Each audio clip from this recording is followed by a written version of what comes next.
श्री पंडोकर सरकार दिव्य दरबार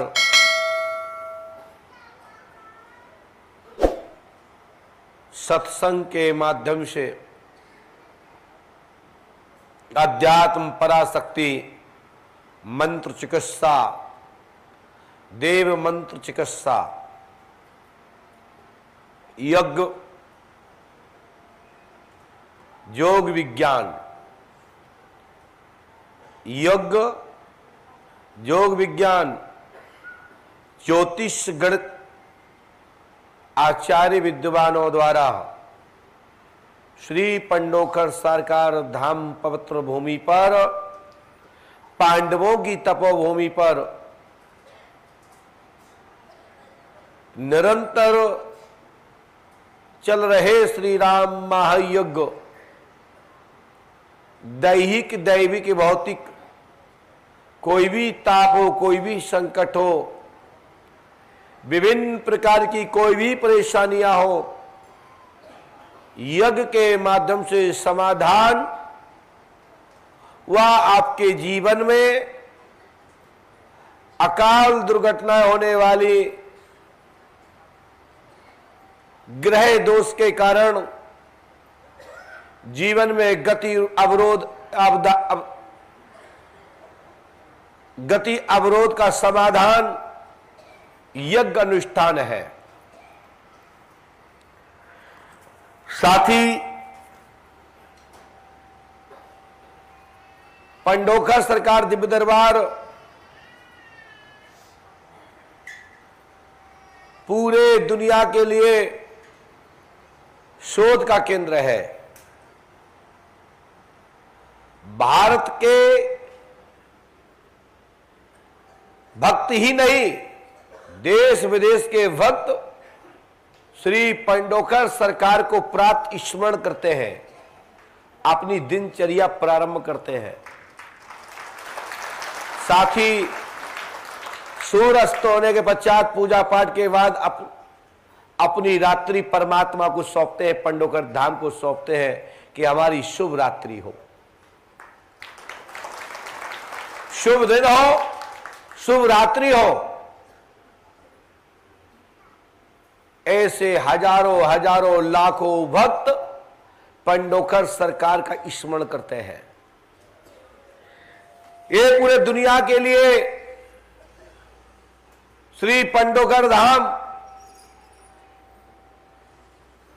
दरबार सीख देता है। बड़े बुजुर्ग लोगों का सम्मान करो, अपने बड़े भाइयों का सम्मान करो, अपने छोटों को प्यार करो, ग्राम मोहल्ले में अपनी कॉलोनी में सबको प्यार करो, स्नेह करो। यही संसार का सत्य धर्म है और यही सत्य है, यही जीवन में आपको याद दिलाता है।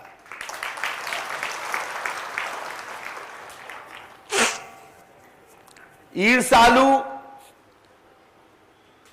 द्वेष रखने वाले व्यक्तियों को कभी भी कोई याद नहीं करता। हर व्यक्ति का सम्मान करो। ये पंडोकर सरकार दरबार आपको इस मार्ग पंथ पर चलाने के लिए मार्गदर्शित करती है। जो पंडोकर सरकार को अनुसरण करते हैं वो जरूर इस बात को धारण कर ले और यही दिनचर्या में और अपने जीवन में लाए, आपका उत्थान होगा और पंडोकर सरकार की सहज कृपा प्राप्त होगी। श्री पंडोकर धाम में आए हुए भारतवर्ष के विभिन्न विभिन्न कोनों से, देश विदेशों से, भारत की सीमा से लगे हुए अन्य जो प्रदेश देश है,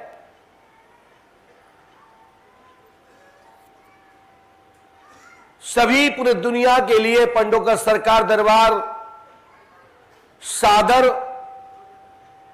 यज्ञ मेला परिसर पंडोकर धाम महोत्सव में आप सभी को आमंत्रण करता है।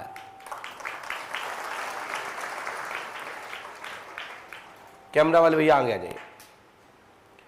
अपना अपना वो जरूर लटका लीजिएगा जिससे ठीक रहेगा, वो याद रहता है। अंदर आ जाइएगा।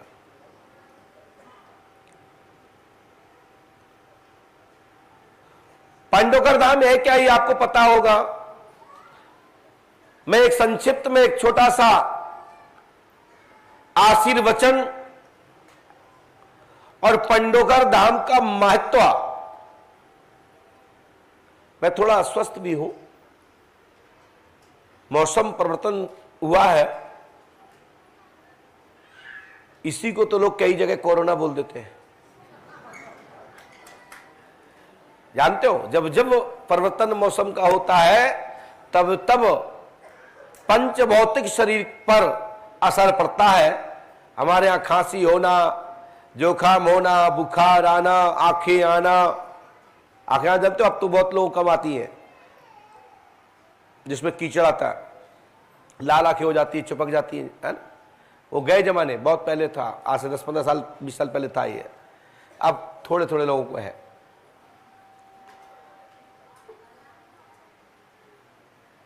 श्री हनुमान पांडवकर सरकार पावन तीर्थ में 6 अप्रैल से 21 अप्रैल तक प्राचीन महाभारत कालीन महाराज धर्मराज द्वारा स्थापित श्री हनुमान जी पांडवकर सरकार भारत में नहीं, देश विदेशों में श्री हनुमान जी पांडवकर सरकार का भक्त लोग स्मरण करते हैं। अपने दिनचर्या में श्री पांडवकर सरकार को सम्मिलित करते हैं। सूर्य अस्त पश्चात अपने घर लौटने के पश्चात फिर पुनः रात्रि श्री पांडवकर सरकार को सौंपते हैं कि हमारा शुभ दिन रहा, अब शुभ रात्रि भी हो। ऐसे ही क्रम पांडवकर धाम में भक्तों का चला आ रहा है। श्री पांडवकर धाम महोत्सव सन 1997 से चल रहा है। कब से चल रहा है? सन 1997 से चल रहा है। 7 जून से 15 जून तक पहली बार श्री पांडवकर सरकार ट्रस्ट समिति द्वारा पंचकुंडीय महायज्ञ किया गया था। और जब से लेके आज तक लगभग 35 यज्ञ से ज्यादा हो चुके हैं।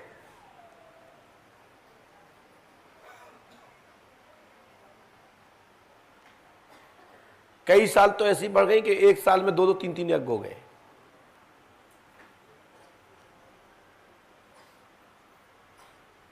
जिस जगह पर आप बैठे हैं यहां 2 वर्ष से निरंतर यज्ञ चल रहा है, निरंतर 365 दिन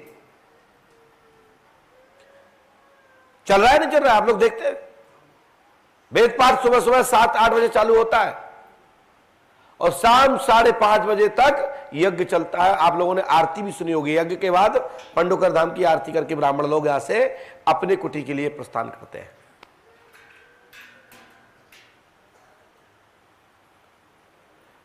सभी को पांडवकर धाम में यज्ञ लाभ उठाने के लिए, ज्ञान यज्ञ अर्जित करने के लिए, ज्ञान गंगा में गोते लगाने के लिए श्री पांडवकर सरकार दरबार आपको सादर आमंत्रित करता है। धाम में आकर अपनी व्यवस्था को बनाते हुए व्यवस्था करें और लाभ उठाएं, साधु संतों का आशीर्वाद प्राप्त करें। ब्राह्मणों आचारों का अनुसरण करें। आपके जीवन में भारी परिवर्तन होगा।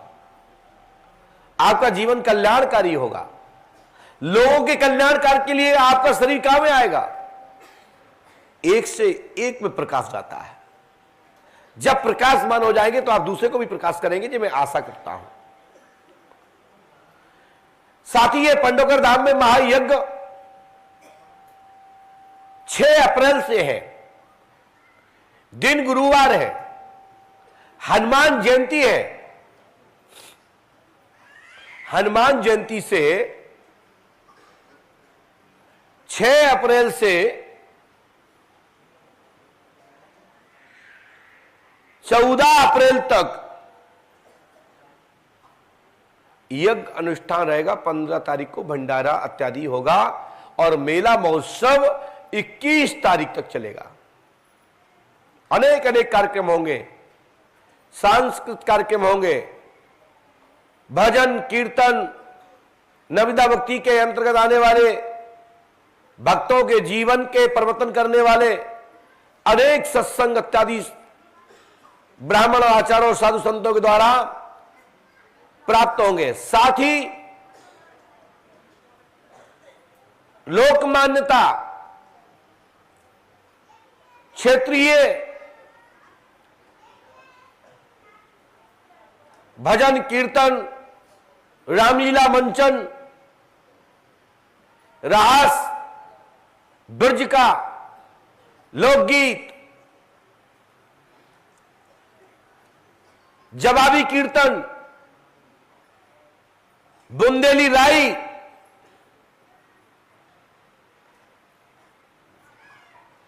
और भी बुंदेलखंड चंबल के आसपास से लगे हुए सीमावर्ती से जो भी कार्यक्रम क्षेत्रवाइज जो प्रसिद्ध होते हैं, वही भी आयोजन मेला के महोत्सव के विकास के और भव्यता बनाने के लिए आयोजन रखे गए हैं।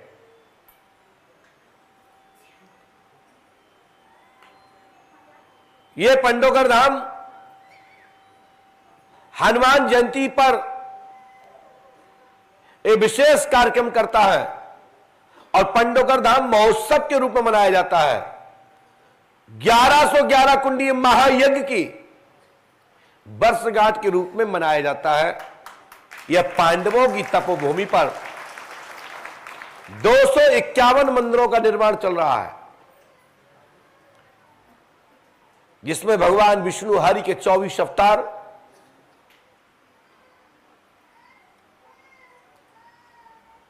नौ दुर्गा,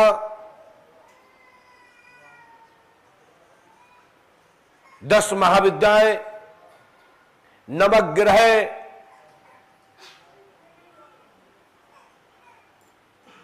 साधु संत, भारत के लिए राष्ट्र स्वतंत्रता में जिन्होंने भाग लिया, जो राजगुरु रहे, क्रांति गुरु रहे, जिन्होंने आजादी दिलवाई, ऐसे सभी महापुरुषों को भी यहां उनके नाम पर स्थान चिन्हित किए जाएंगे, उनके छाया चित्र लगाए जाएंगे, उनके इतिहास लिखे जाएंगे, जिससे कि समय समय पर पंडोकर धाम में आने वाले सभी यात्रीगण, सभी युवाओं, बेटा बेटियां, बहन भाई इतिहास को दोहराएंगे तो इतिहास पुरुष बनेंगे। इतिहास सबको पढ़ना चाहिए।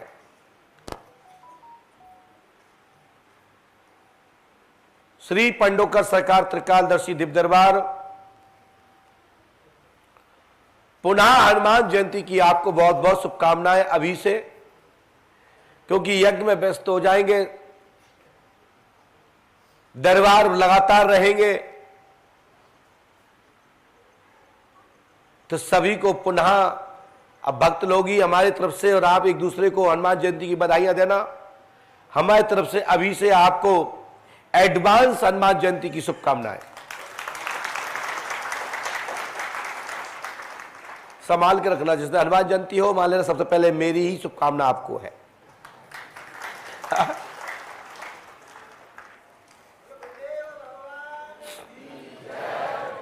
हनुमान जयंती के शुभ अवसर पर अपने अपने घर पर हनुमान पताका लहराना चाहिए। तो जिसके घर पर हनुमान पताका लहराता है उसके घर में कोई भी भूत बाधा, प्रेत बाधा प्रवेश नहीं कर सकती। मैं जितनी बात कर रहा हूं प्रमाणिक कर रहा हूं, इसको ध्यान रखेंगे। जिसके निवास पर हनुमान पताका लहराता है उसके घर में कली काल का प्रभाव नहीं पड़ता है।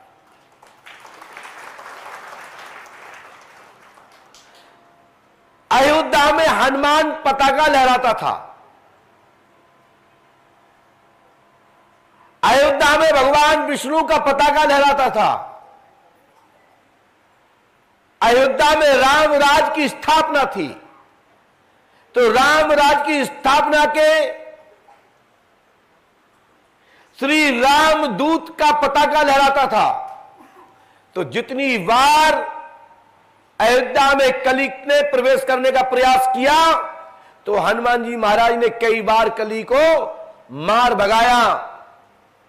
तब कली ने निवेदन किया कि भैया, संसार में हमारा प्रगति के अंदर हमारी व्यवस्था है, जब योग बदलेगा तो हमारा टाइम आएगा, तो हमारा कार्य रहेगा। तब हनुमान जी से कहा गया कि भैया, समय से पहले किसी को प्रवेश मत करने देना, और जब जिसका समय आए उसको मार मत भगाना। तो अनेकों बार अयोध्या में राम जी के कार्यकाल में कली ने आने का प्रयास किया, लेकिन हनुमान जी महाराज ने कई बार मार भगाया कलियुग को। और वही कलियुग द्वापरांत के बाद अब लगा हुआ है, जैसे आप देख रहे हैं, इसको बोलते हैं कृति योग। कलियुग को क्या बोलते हैं? कृति योग। जैसा करोगे उसा ही भरोगे। अभी तो कलियुग की नंबरिंग हो रही, जैसे आपने पिक्चर देखी हो ना, मूवी देखी हो, तो शुरू में नंबरिंग आती है। अभी तो कली काल का प्रथम चरण है। अब प्रथम चरण में ये स्थितियां बनी है, लेकिन हमें खुशी इस बात की है, चाहे विज्ञान कितना ही विस्तार कर गया हो, चाहे कितना ही विस्तार और कर ले, लेकिन मानव जाति परमात्मा की वाणी को, संतों की वाणी को पहचानता जानता है। जितना ही विज्ञान के युग में प्रकाश है, उतना ही आज के युग में देखो, मंदिरों में, मठों में हजारों हजारों लाखों की संख्या में भक्तों की भीड़ लगी हुई है। लेकिन भैया एक बात और ध्यान रखना, कई मंदिरों में जाते हो, मन्नत के नारियल टंगे होते हैं, उतारा टंगे होते हैं, तो आप लोग नारियल उतार करके अपने घर ले जाते हो कि भाई काला कपड़ा वाला, हरा कपड़ा वाला, पीला कपड़ा वाला। आजकल तो कई बाबाओं ने उसकी दुकान भी बना ली है। पहले मन्नत टांगो, उतार के उतारा बांधो। दैविक शक्तियां, पराशक्तियों के अंदर आने वाली क्षुद्र शक्तियां, पराशक्ति तो उच्च लेवल की होती है, लेकिन जो उसकी की तरह दूसरी परे शक्ति है जो दिखती नहीं, अदृश्य होती है, उसको भी पराई कहा जाएगा, जो आंखों से परे है। और उन क्षुद्र शक्तियों से समाधान के लिए हम लोग उतारा बंधवाते हैं। कई बाबा लोग इसी का धंधा करते हैं। नारियल करेंगे क्या? उनने नारियल छोड़ा और कार्यक्रम कहीं पर किया या आश्रम में किया और बोले भैया एक एक नारियल भक्त लोग ले जाएंगे, तुम्हारे ऊपर पंडों का सगा कृपा करेंगे। कभी नहीं कर सकते, उसमें तो भूत टंगे हैं, आपके नक्षत्र ग्रह टंगे हुए हैं। इससे सैकड़ों लोगों का विनाश होगा, लाखों लोग इसका हानि पाएंगे, लाभ नहीं मिलेगा, सफलता नहीं मिलेगी, लाभ नहीं होगा। कभी भी ये बाबाओं के नारियल लेना बंद कर दो, नहीं तो दिक्कत हो जाएगी। क्योंकि वो नारियल को करें क्या बाबा भी? लाखों नारियल चढ़ जाते हैं उतारे के रूप में, खा तो पाएंगे नहीं। यदि तोड़ के भी यज्ञ में डालते हैं तो भी नहीं हो पाना, तो लाखों नारियल को करेंगे क्या? बोले इससे अच्छा है कि नारियल में पैसा मेरा तो लगा नहीं। हर आदमी 10 रुपए, 20 रुपए, 50 रुपए, 100 रुपए, 500 भी देगा तो नारियल फ्री का, पैसा फ्री का।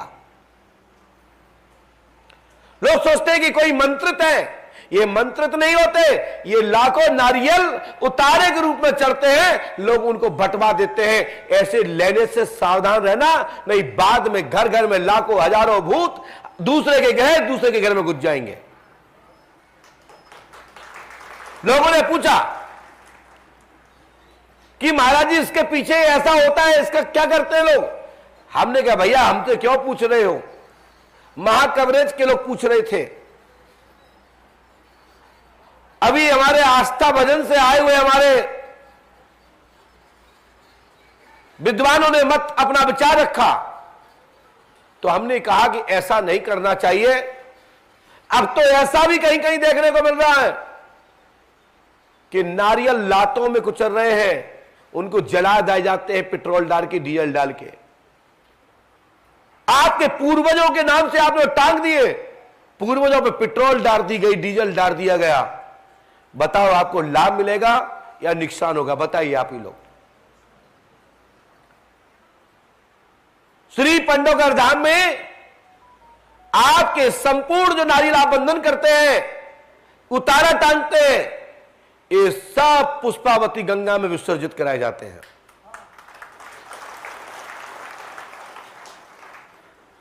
और अब तो पंडोकर धाम में श्री फल बलि, क्षेत्रपाल बलि, भूतों के गणकों के राजा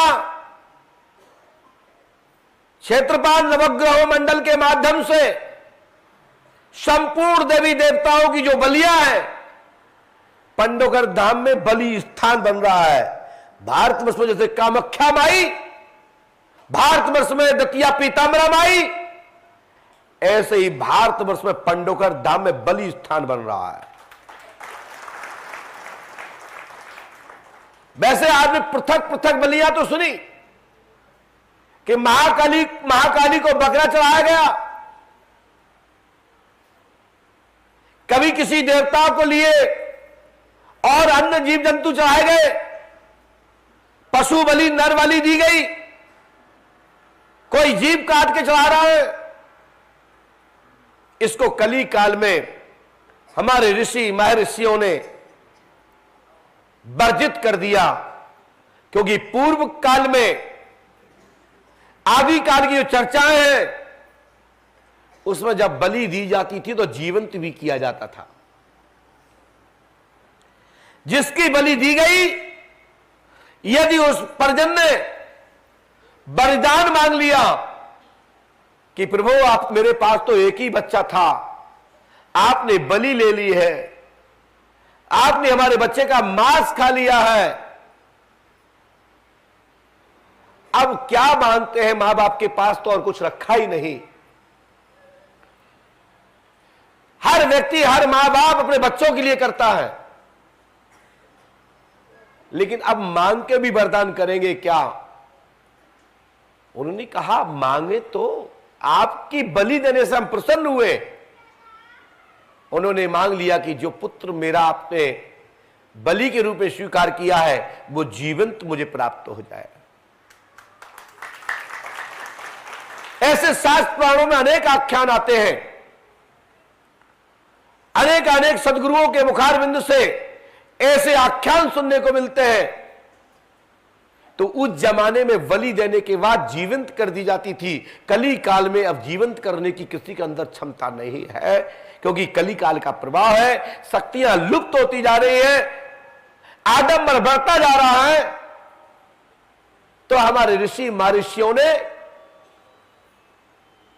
बलि की प्रथा प्रारंभ की, और वो बलि की प्रथा में श्रीफल, नारियल, कुमेड़ा, नींबू,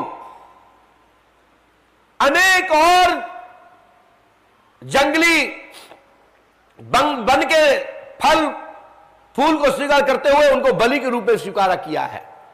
वही बलि केंद्र पंडोकर धाम में बन रहा है, जहां आपकी संपूर्ण प्रेत बाधाएं जो बलियां मानती है, जीव मानती है, उनको श्री फल पंडोकर धाम में बलि स्थान पर आप देंगे, उनको वही चीज प्राप्त हो जाएगी। बकरा खाने वाले को बकरा मिलेगा, मिड़ला खाने वाले को मिड़ला मिलेगा, और पशु में कुछ भी खाता हो, जीव में जो कुछ खाता हो, वह भूत प्रेत, उसको नारियल में ही संतुष्टि करनी होगी और नारियल में ही उसको स्वीकार करना होगा। वैसे तो इसकी स्थापना हनुमान जी महाराज ने भी की है, क्योंकि हनुमान जयंती आ गई है, तो हनुमान जी का कोई आख्यान सुनाना तो बनता है। मैं बड़ा ही अस्वस्थ हूं मौसम का परिवर्तन के कारण, और हमारे बहुत अच्छे भक्त लोग भी यहां बैठे हैं।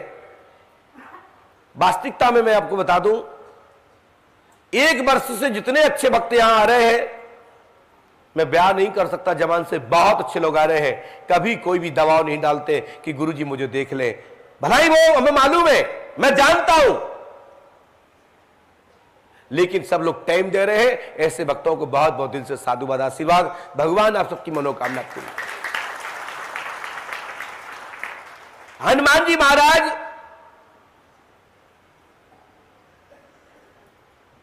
अयोध्या नाथ के श्री राम जी महाराज के दूत हैं।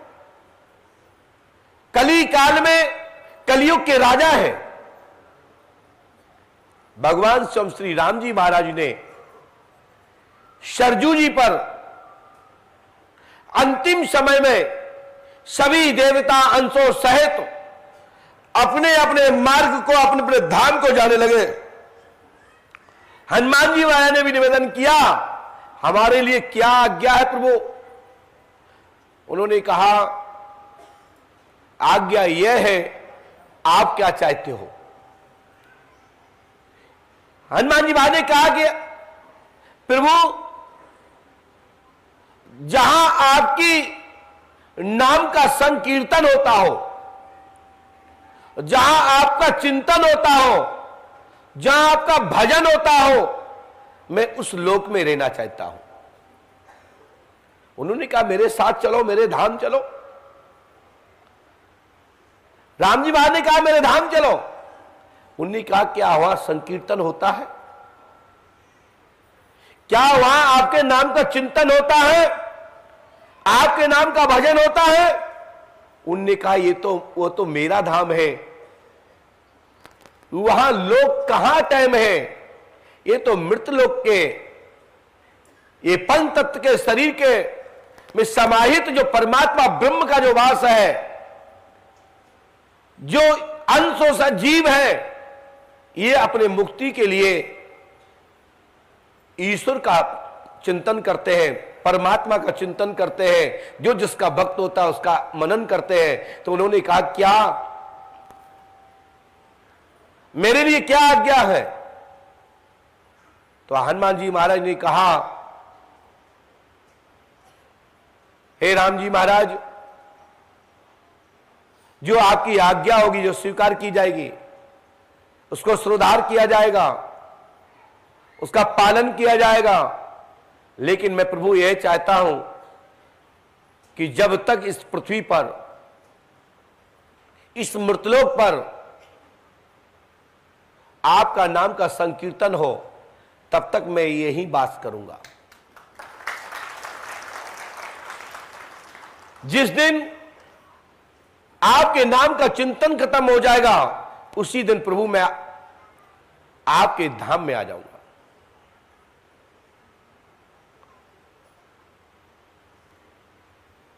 सब ने अनेक अनेक प्रकार के वर मांगे,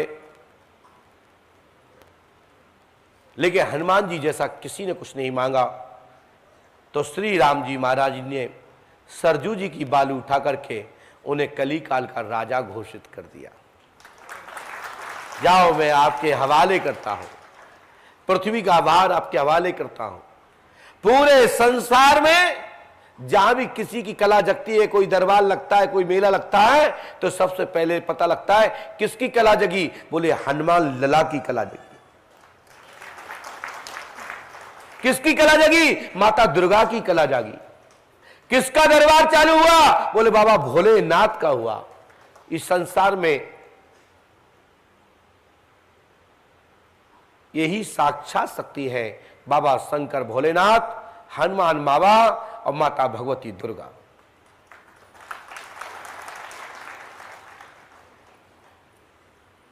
तो ये बलि प्रथा की विषय पे मैं बात कर रहा था। तो ये बलि प्रथा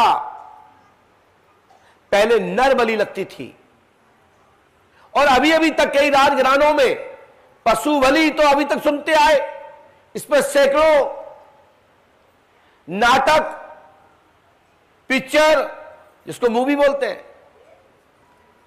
मुंबई वाली दुनिया के लोगों ने अनेक ऐसे कार्यक्रम तैयार किए, शो तैयार किए, जो इलेक्ट्रॉनिक मीडिया के माध्यम से देखने को मिलते हैं, टेलीविजन के माध्यम से, जिसमें बलि देने पर विवाद हुए हैं। कई लोगों ने रुकवाई, कई लोगों ने बलि फिर पुनः प्रारंभ की। ऐसे कई मंचन देखते हैं।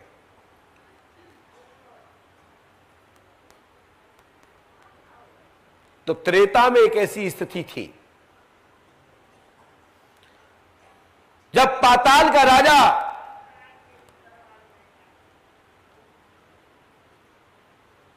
राम लक्ष्मण को हर ले गया, चुरा ले गया, अपहरण कर लिया, वशीकरण कर दिया, और हनुमान लागुनी हनुमान जी की सुरक्षा में से विभीषण के स्वरूप धारण कर राम लक्ष्मण पर वशीकरण कर दिया। पाताल का राजा रावण, जैसे दशानन, अहिरावण, महरावण, अनेक प्रकार के रावण हुए हैं। जो पाताल का जो राजा रावण था, वो वशीकरण से राम लक्ष्मण को ले गया, और जब राम लक्ष्मण को ले गया तो पाताल में ले गया। और जब पाताल में ले गया तो उसने भी सोच लिया कि मैं अपनी चंडी माता को राम लक्ष्मण की बलि दूंगा।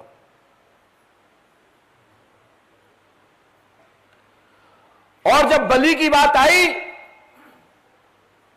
तब तक श्री हनुमान जी महाराज खोजते हुए पाताल पहुंच गए। और जब पाताल पहुंच गए, उनने देखा कि राम लक्ष्मण के ऊपर वशीकरण। ये वशीकरण कैसे टूटे? आप लोग कहते वशीकरण होता क्या है? वशीकरण अनेक प्रकार के होते हैं। मैं यही कथा यही रोकता हूं, आगे बढ़ता हूं, फिर मैं यही वापस आऊंगा। वशीकरण हुआ है कि जो आज के लड़का लड़कियों को एक दूसरे का वशीकरण होता है। एक वशीकरण है आंखों का वशीकरण, प्यार का वशीकरण, बातों का वशीकरण, एक है मंत्र वशीकरण। तो रावण ने जो वशीकरण किया था, पाताल का जो रावण था, जो वशीकरण किया, तो उसने कोई बातों का वशीकरण नहीं किया, मोहिनी नहीं डाली, उसने तंत्र किया। अपनी देवी की शक्ति का प्रयोग किया।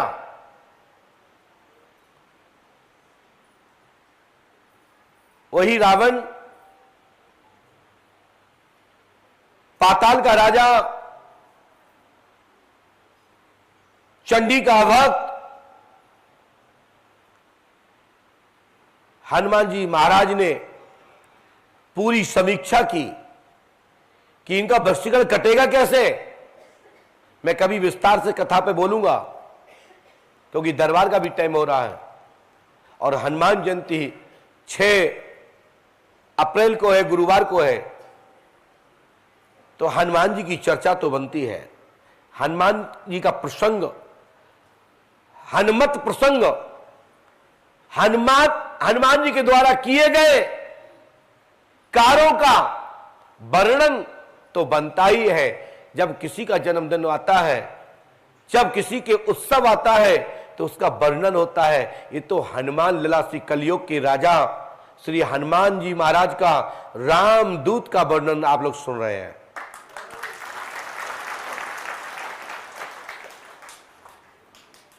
तो अनेक अनेक लोगों से हनुमान जी महाराज ने भेद पाया। भेद पाने के पश्चात बलि का समाधान पूछा। हनुमान जी महाराज ने मन ही मन 2 नारियल लिए, एक का नाम लक्ष्मण रखा, एक का नाम राम रखा, और चंडी का रूप धारण करके बैठ गए कि राम लक्ष्मण को जैसे लेके जो आएगा, यही मैं उस वशीकरण करने वाले दुष्ट का वध करूंगा और चंडी की पूजा दूंगा। हनुमान जी महाराज वहां देवी बन गए। अपने ऊपर चुन्नी डाल ली, श्रृंगार कर लिया और चंडी को मार मार भगाया और बैठ गए।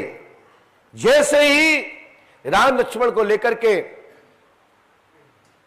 पाताल का राजा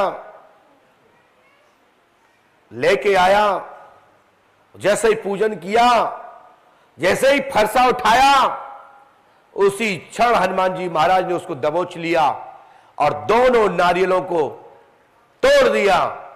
बलि की बलि पूरी, क्योंकि किसी की बलि, किसी का आहार भोजन के दौरान किसी को मारना नहीं चाहिए, उसके आगे से थाली नहीं छोड़ाना चाहिए, उसका आहार नहीं छोड़ाना चाहिए, क्योंकि उसकी व्यवस्था है। तो हनुमान जी महाराज ने 2 नारियल तोड़ दिए, चंडी प्रसन्न और पाताल के राजा को पहुंचाया परलोक। तब से हनुमान जी महाराज, पंडोकर सरकार, इस ब्रह्मांड में जितने भी हनुमान जी के चित्र हैं पंचमुखी, ये सब मनसा पूर्ण हनुमान है। तब से हनुमान जी का नाम मनसा पूर्ण पड़ा। और हनुमान जी पर नारियल तोड़े नहीं जाते, लेकिन हनुमान जी जो पंचमुखी हनुमान जी होते हैं उनके पास नारियल तोड़ने का विधान होता है, क्योंकि वहां हनुमान जी पंचमुखी मनसा पूर्ण हनुमान है।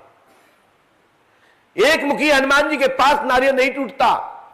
हनुमान जी को श्रीफल समर्पित चढ़ाया जाता है, तोड़ा नहीं जाता, लेकिन पंचमुखी हनुमान जी के पास नारियल तोड़ा जाता है और वो आपका टूटा हुआ प्रसाद को बल के रूप में स्वीकार करते हैं, क्योंकि हनुमान जी महाबली हैं, इनको बल की आवश्यकता नहीं पड़ती है।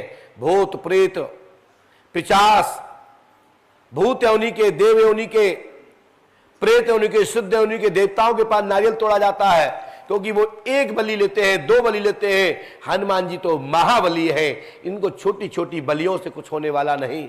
हनुमान जी तो अतुलित बलधाम, इतनी बड़ी ताकत वाले, विराट शरीर वाले, श्याम शंकर, शंकर श्याम केसरी नंदन।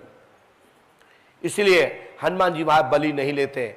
हनुमान जी तो कहते हैं दे दो, प्रीत को दे दो, सिद्ध को दे दो, ये बलियां लेते हैं। हनुमान जी बलि नहीं लेते। मात्र मनसा पूर्ण हनुमान जी के पास नारियल तोड़ा जाता है, हनुमान जी के पास नारियल नहीं तोड़ा जाता।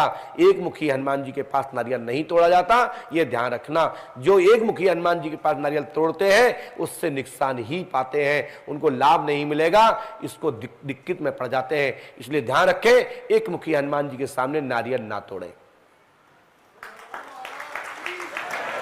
दक्षिण मुखी हनुमान, उत्तर मुखी हनुमान, पूरब मुखी हनुमान, ये तीनों हनुमान के जो मुख है, मुख के आधार पर कामनाएं पूरी होती हैं, मुख के आधार पर ही उनकी पूजा होती है, ये ध्यान रखें। दक्षिण मुखी हनुमान तांत्रिक हनुमान है, क्योंकि दक्षिण में अंतिम जो यात्रा होती है, यो मृतलोक पे आया है जाएगा जरूर, तो अंतिम जो सैया बनती है वो दक्षिण दिशा की ओर बनती है। और हनुमान जी महाराज इसलिए दक्षिण दिशा में मुख किए हैं कि राम जी दक्षिण दिशा में ही सरजू में गए, इसलिए हनुमान जी वहां देखते रहे, निहारते रहे। इसलिए दक्षिण मुखी हनुमान का ये महत्व है, इसलिए दक्षिण मुखी हनुमान को ही विशेष रूप से लोग पूजते हैं। और अनेक अनेक जो हनुमान जी के मुख है उन पर कामना के आधार पर उनकी पूजा होती है, कामना के आधार पर उनका अनुष्ठान होता है, तभी लोग उसको सफलता प्राप्त करते हैं। हनुमान जी का पताका अपने घर पर अवश्य लटकाना चाहिए। 7 गांठ 11 गांठ के बांस में हनुमान जी का पताका किसी मंदिर से, पुजारी से पुराना हनुमान पताका अपने घर पर लगाएं। आपके घर में अलाय वलाय, दुष्ट आत्माएं, ग्रह आदि आपके मकान में प्रवेश नहीं करेंगे। जी मैं आपको गारंटी और आश्वासन देता हूं, ये करके देखिए, आपके जीवन में, आपके यश में पताका लहराता रहेगा। ये बात हनुमान पताका के हवाले से कर रहा हूं। महाकाली काली कवि ने हनुमान पताका में